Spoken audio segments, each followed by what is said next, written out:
what is the way forward, really? Because let's face it, your boss or the chairman of your party, MDC, Mr. Changirai, says that what Zimbabwe needs actually is a trajectory change.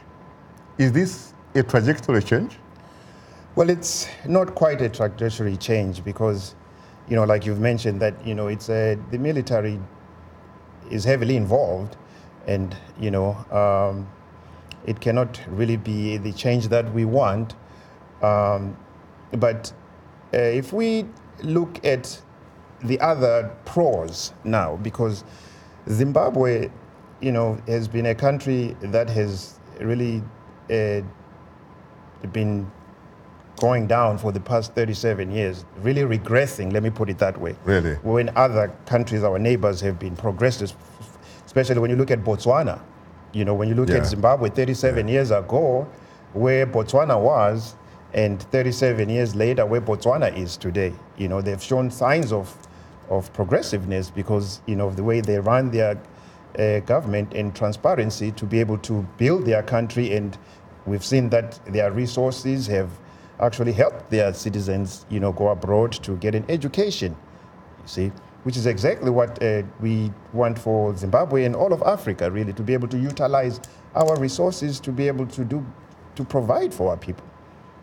So how do you do that? How do you go about doing that? Well, first of all, in Zimbabwe, what we need is a very good electoral reform system.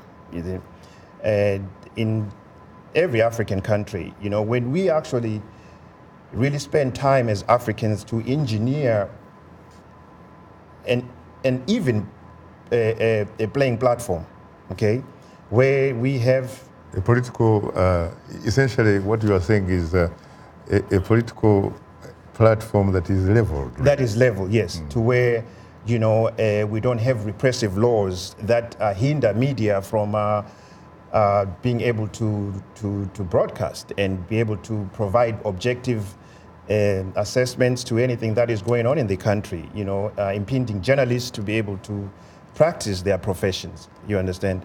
So all those type of things, are very impeding to democracy.